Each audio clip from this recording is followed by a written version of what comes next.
Sinabi ba sa'yo kung nasan si Manong Ted niya? Secret daw, pero malamang nasa bahay lang yun. Ito'y insulto sa katalinuhan ng mga Pilipino. Pinaglalaruan po tayo ng mga taong ito. Swapang sa pera.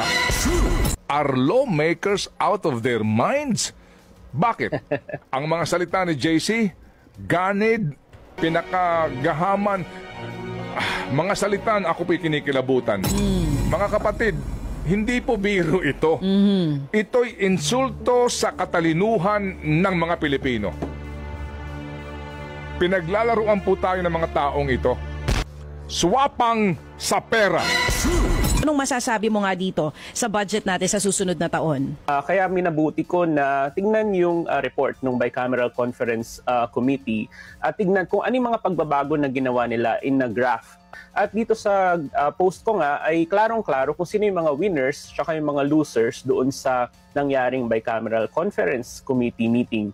At nakikita natin yung pinakamalaking winner ay yung DPWH. Grabe, yung bar doon sa chart kung saan pinakita yung dagdag doon sa kanilang budget ay talagang higante kumpara doon sa dagdag sa ibang mga ahensya at opisina. Tapos sa kabilang banda ay ang dami ding mga kaltas doon sa mga importanteng gastusin sa edukasyon, kalusugan, at nangunguna nga dito doon sa pinakababa ng chart naman ay yung PhilHealth subsidy na lagi natin pinag-uusapan. Pero gusto ko ring i-highlight yung ibang mga hindi masyadong napagtutuunan ng pansin tulad ng 4Ps na kinalatasan nila ng 50 billion doon sa 2025 budget. Yung pension and gratuity fund na pinagkukunan din ng pension para sa mga retiradong kawani ng gobyerno at yung military and uniform personnel ay nabawasan din. Tapos si Department of Health, Transportation, CHED, Agriculture, DOLE, and yung DepEd nga, yung kanilang computerization program. Based dito sa pag-aanalisa mo, kung ganito ba parang simula nang umupo ang Pangulong Marcos, patuloy na nadadagdagan yung DPWH budget at patuloy din namang nababawasan yung ibang mga ahensya na mas kailangan sana ng mga Pilipino? Ito na yung obserbasyon namin na simula noong umpisa ng Marcos administration, yung una nilang budget, 2023 budget, ay talagang lumulobo yung tinatawag na unprogrammed appropriations. At napansin namin na marami sa mga big-ticket infrastructure projects, kabilang yung Metro Manila Subway, na ngayon ay tinatayo na yung ilang mga istasyon, ay nilagay ba naman doon sa unprogrammed appropriations. So in other words, ay hindi pinondohan at mapupondohan lang siya kung merong sobrang pera yung gobyerno. So ano yung implikasyon nito sa ordinaryong tao? Imbis na yung traffic ay masolusyonan, ay marami sa mga trend sana na magsosolusyon sa traffic ay matatagalan pa. Alam natin itong kasalukuyang budget, practically wala ngang alokasyon, no? Pati nga sa flood control wala yung for Metro Manila. Pati sa 2025 wala din siya. O meron naman pero hindi napasama dito itong sa railway system natin? Yes, napakahaba ng listahan ng mga infrastructure projects na inilagay doon sa unprogrammed appropriation. Kabilang yung Metro Manila Subway, yung MRT3 rehabilitation, yung sa EDSA, yung North-South Commuter Railway na sana ay magdudugtong sa Clark hanggang sa Laguna, ay nakabinbin din yan. At kabilang napakarami pang mga ports, airports, at iba pang mga infrastructure projects. Ito nga yung kakaiba Manong Ted, kasi di ba pinagmamalaki yung Build Better More, kung saan trilyong piso daw ang gagastusin ng Marcos administration para sa infrastructure projects, sa mga tren, airport, etc. Pero nilagay sa unprogrammed appropriations at ito ay nangyari na rin last year, by the way. So in fact, may mga ilang opisyal na ng gobyerno na paamin sila, nadulas yung dila nila na inamin nila na madedelay ang marami sa mga proyekto na ito. So ibig sabihin yung traffic ay tiis-tiis lang talaga muna. Okay. So itong mga trabaho ng gobyerno, no? Pati nga sa flood control project nga, hindi natuloy yung 20 na mga pumping stations because of the flood right-of-way issue na dapat nga pinopondohan ng DPWH. So sabi naman ni Ginoong Bonoan, wala nga kasi hindi napondohan. So dito ngayon, malamang itong mga proyektong ito na pang mass transportation, matetenga ito. Ito ang magiging resulta nito, JC.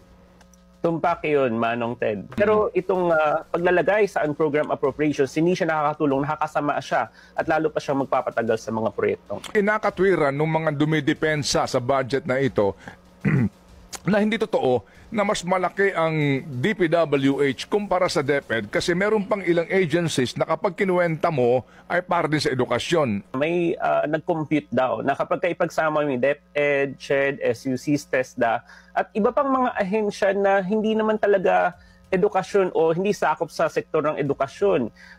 Halimbawa, yung Philippine Military Academy, sinama nila dun sa computation nila. Philippine Public Safety College, PNP Academy, Local Government Academy. So kumbaga parang desperado sila na palabasin na yung total sa edukasyon ay mas malaki para si DPWH. Or kung ano-ano nang isinama nila. At pag pinagsama lahat ng yun, ay maliit lang yung lagpas niya doon sa total DPWH budget. Aba, ang haba na ng listahan. So, desperado po.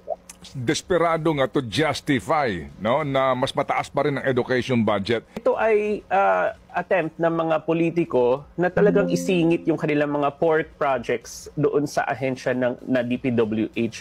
Isa itong naging unintended consequence noong pag-ban ng pork sa economics ay merong mga tinatawag na political business cycle. So bago mag-election yung mga politiko at yung mga policymaker talagang nagbubuhos sila ng gastos kasi kapag gumagastos ang gobyerno ay lumilikha ito ng trabaho, economic activity, income, etc.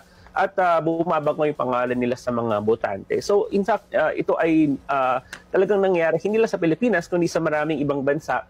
Pero napakagarapalan ng or talagang napakagahaman or damang-damang mo yung ganid doon sa ginawa nila dito sa budget para sa 2025. 50 billion ang ibinawas nito sa napaka-importanteng programa. Ano ang implikasyon niya sa mga mahihirap? Manong Ted, talagang sila ay naiiskandalo at nagagalit dito sa nangyari na ito kasi direktang maapektuhan yung kanilang income dahil nga sila ay umaasa dito sa 4Ps at tingnan din natin yung budget doon sa mga unconditional transfers, ayuda, na kumbaga magbibigay ng pera ang gobyerno para sa mga pamilyang Pilipino nang walang kapalit.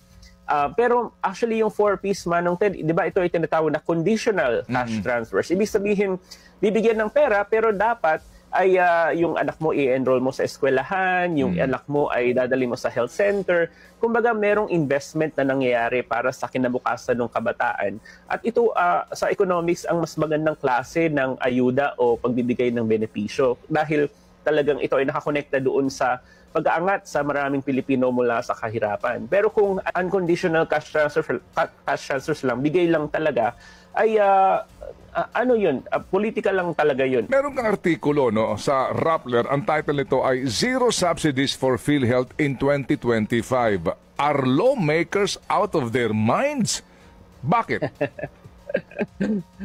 Isa itong kabaliwan na Manong Ted, dahil hindi pa tayo nakakita ng budget na ganito kagarapal at talagang in your face talaga na sinasabi nila na bahala na kayo, edukasyon at saka kalusugan, yung mga spending na yan, hindi yan importante, unahin natin ang pork projects ng mga politiko.